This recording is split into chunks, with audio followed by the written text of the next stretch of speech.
Hello everyone. So the first part of this video will be a correction. Yesterday I was guided by this forum called Mary Station, one of the oldest forums for Spanish video game discussion, and I saw this article on this site, La Voz del Becario. La Voz del Becario is a satiric site. Seems like it. I wish. I really wish this is. But yeah.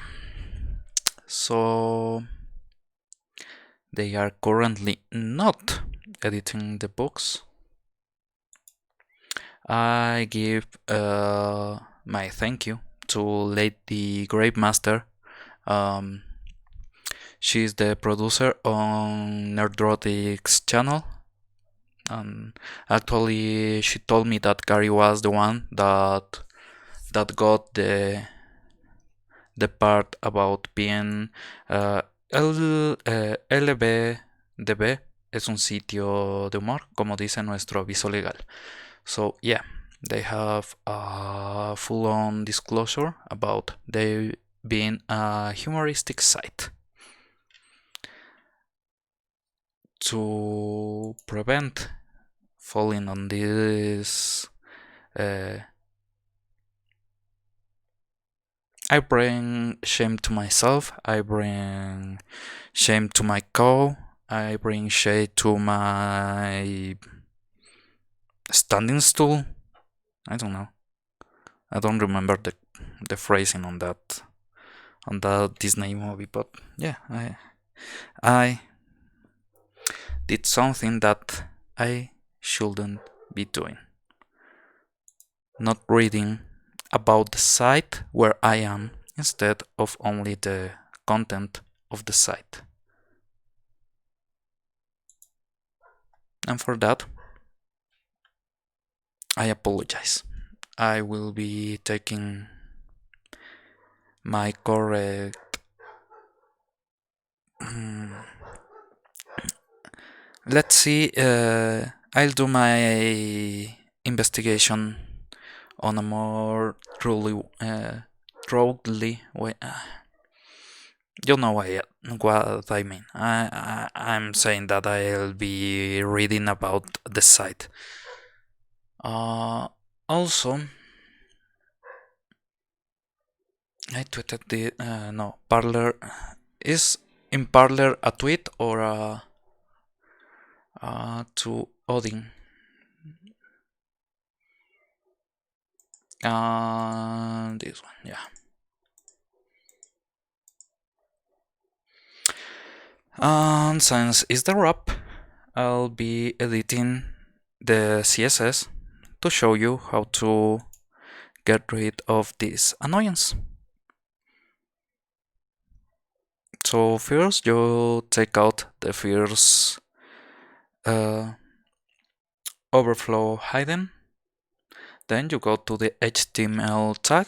You'll see that it has its own overflow hidden, and down here it will say on a direct CSS overflow hidden. So I'll be changing to a scroll important, and that will give me back the ability to scroll and won't override it since the script override this part. But yeah, and here on this you'll select the selecting tool, you'll select the light box, and you'll take away its opacity, and there you have full access to the site. I keep saying, don't do this. Don't force your users to pay you. Ask them for money when you do a right. job, and they'll do it. I have given a course, a lesson on how to um, posterizar, that word, I don't know it, fully pasteurized food, I guess, pasteurize, make it fully sterile so you can store it for further consumption. And well, at the end of the class, people gave whatever they thought the class was worth, and that was the first time in my whole teaching life that I thought this is actually rewarding. Because when you get a check on the end, it's just like, well, I did my job. This is the currency I expected, and yeah, the trading is over. I prefer when you actually earn it and people think you earned that money and they give it to you. For me, that is a lot more rewarding than just paying a strict fee for something, especially when that something is not good. That's why I don't have Crunchyroll anymore. Harry Potter and the Sorcerer's Stone passes 1 billion at box office after China debut amidst pandemic. And this is the wrap, bro. So this is not fake news. Sorry, I'm truly sorry for that.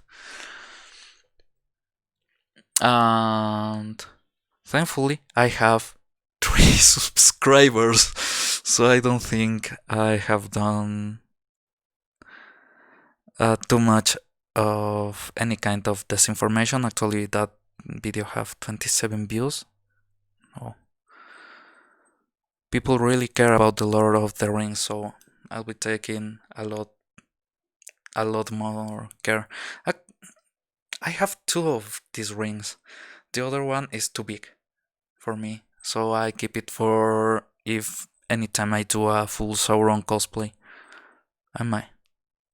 If I get enough Warbla to build the full armor, I will. Anyway, the 2001 film had number 1 in China and made 13.6 million from 16,000 screens over the weekend. Yeah, it's not the best movie on the punch. I truly prefer the Goblet of Fire. Is that El Cáliz de Fuego? I wrote the original, not the original, the Harry Potter translation, and I didn't take the time to read the full English version, the full England English version, until like 4 years ago. Spanish was good enough in this book. The Hitchhiker Guide, I needed it on English. Tolkien, I needed it on English. Lord of the Rings, I own my wand. I actually made this wand. It's a nice wand. I like it. Most people don't. I don't know, they don't like my wand. Ladies don't like my wand. Sorry. It's the only one I have.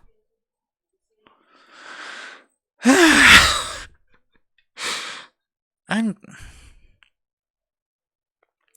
yesterday I was furious about Lord of the Rings. And Harry Potter is why I was so furious.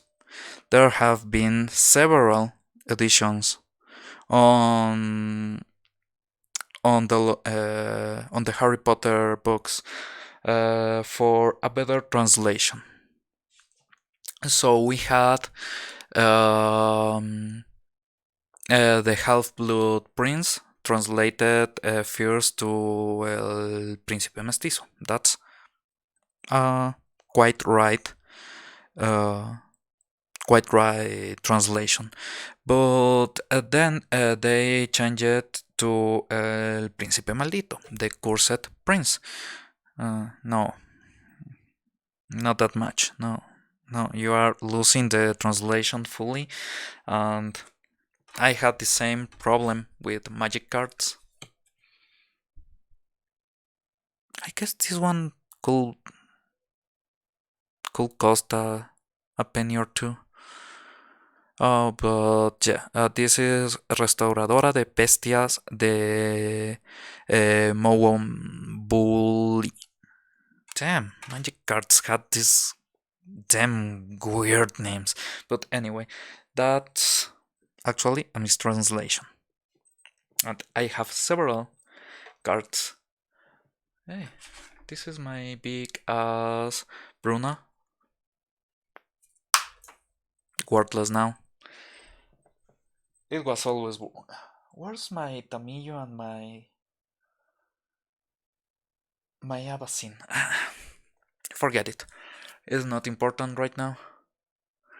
And yeah, we had these bad translations, and actually in Magic Cards we had some retranslations of some cards.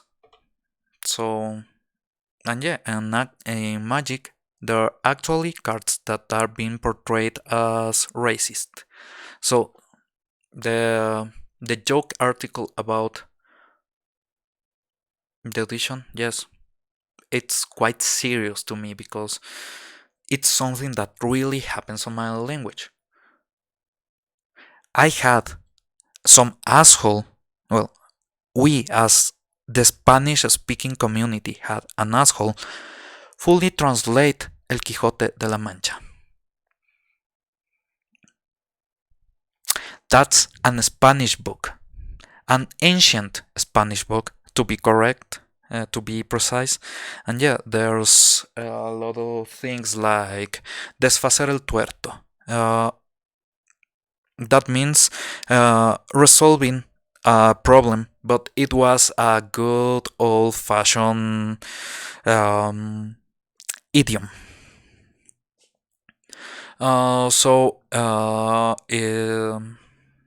They first corrected. That's how they say they were doing. They were correcting El Quijote de la Mancha.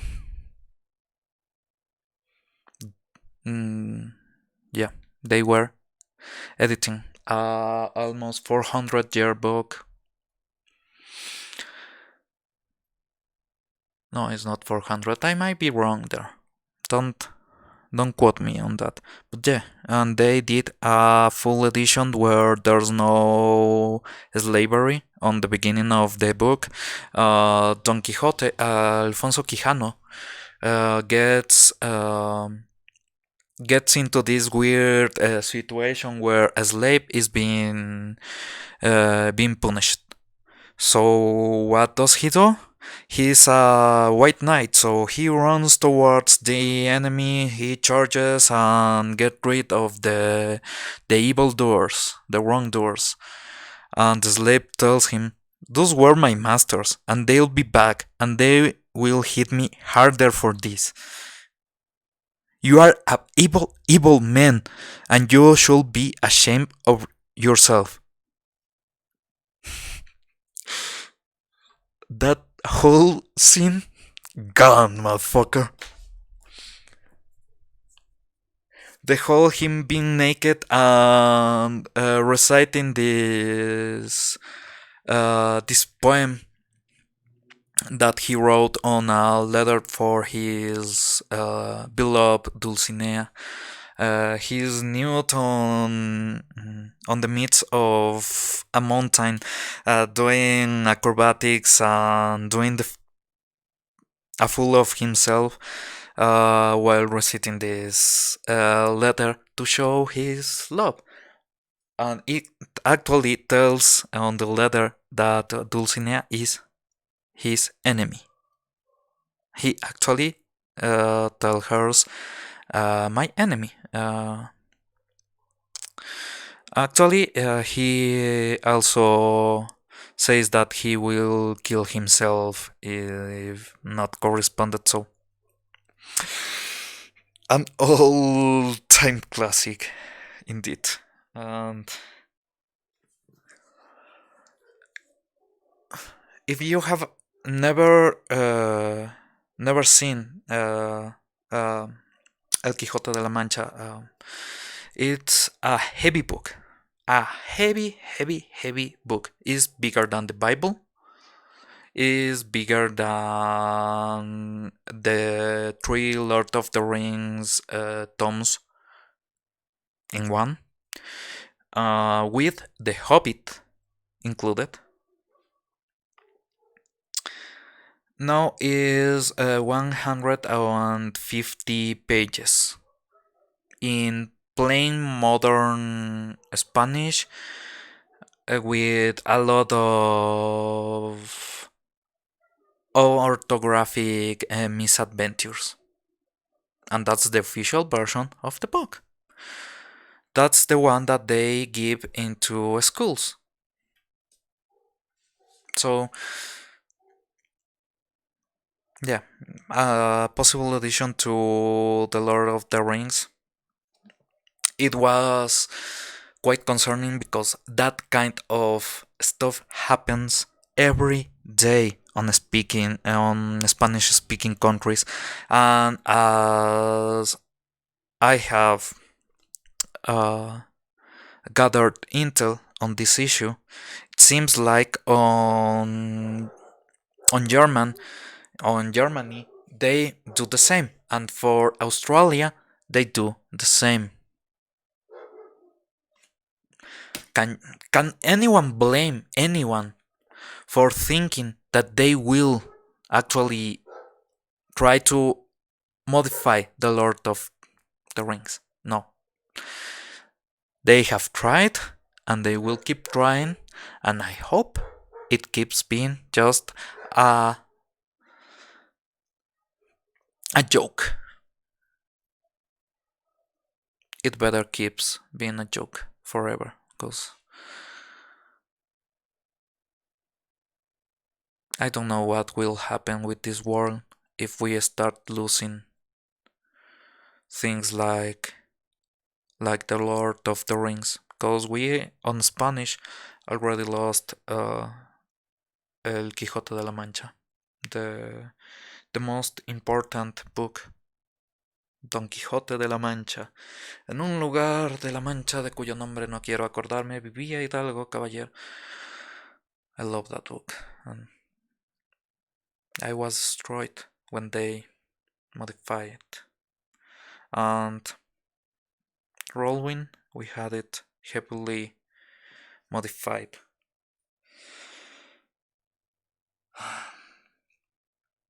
The current copies, and that's why I say every time there won't be a Hitchhiker's Guide to the Galaxy book series or movie or anything alike ever on this climate. And the series they are developing on Amazon is not and will never be the Hitchhiker Guide, because on the Spanish translations we actually had some controversial things removed from Douglas Adams. That's the kind of world we are living in. And I went full on a tangent, and I know Well, 13.6 millions. Great for you. The other thing, female critics review twice as many films directed by women as male critics, study finds, but they later, and I won't edit the CSS. I'll just refresh and yeah. While field criticism is still ways away from gender parity, progress has been made. The 35 share by female critics is an increase from 27 from 2016. Well, yeah, you're right. So you are 35%. And yeah, you're saying that 70% of those females are white, and 73% are white. You haven't been on YouTube on a long time, motherfucker. Sorry, but have you ever YouTube? That amount is no longer true on YouTube. On these sites, yeah, they are blaming everyone about their sexism, but they do practice that, and that's how they know how damaging is sexism in an industry. They do it themselves all the time. That easy. And this, well, if you are saying that 54% of reviews written by women are women productions. So, okay, I'll take that. Let's say you get to be 50-50. Let's say the industry starts to produce 50-50. 50% female directed movies, 50% male directed movies. And critics are 50-50. But women keep this 54% of bias towards male directed films. Then you'll have 54% of reviews being for women. So it will be no longer a equal share. This game of trying to do some fake kind of mathematical equilibrium on your business is not worth the time. This all that this is saying me that is that male reviewers prefer male-oriented movies. Of course, it's male-oriented movies. They are oriented to men. That's why that bunch of movies are male-oriented. Because they want males to see them more. That's how it works.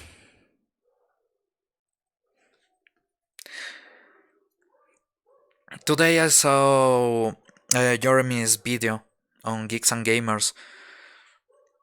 He, on the beginning of the video, had the right point. Is demand and offer. Demand and supply. So I will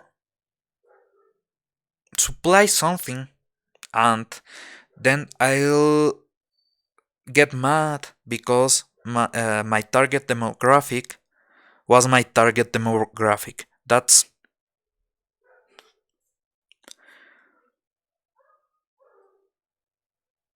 And you know what? Facebook is one of the worst places right now for this kind of shit. And if you have ever done any kind of Facebook ad managing or Facebook uh, what's the English translation? I don't know. Pauta. If you are promoting yourself on Facebook, you know how much of a demographic control you can have on your ad. So yeah, they truly measure demographics, but they hate demographics when it is about movies or such. Why? You know that you'll sell better the intel you have on your clients by doing uh, a demographic swipe. So they know is about business practice. They don't play by those rules because they know how merchandising and mercadotecnia, yeah, I guess merchandising is okay. How the game is played, and in this specific, well, you are playing the game right. You are having a majority of male demographic going to male demographic oriented movies. You're doing it right. What's wrong? What's the problem? There are a lot of women that like male oriented films. I had a girlfriend that loved The Matrix more than I did. I had a girlfriend asking directly to see Stallone movies. She enjoyed Stallone and I enjoyed her, so I was cool with that. If you know where I'm going, but yeah, you are doing things right and you are complaining about things working on an intended manner, and you are aside about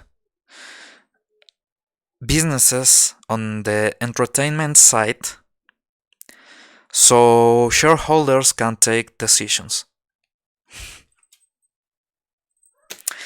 Yeah, you're not doing your job right. But who is right now? Yesterday I didn't, so. And yeah, that's all for today. See you next time. And let's put Brontosaurus on the end.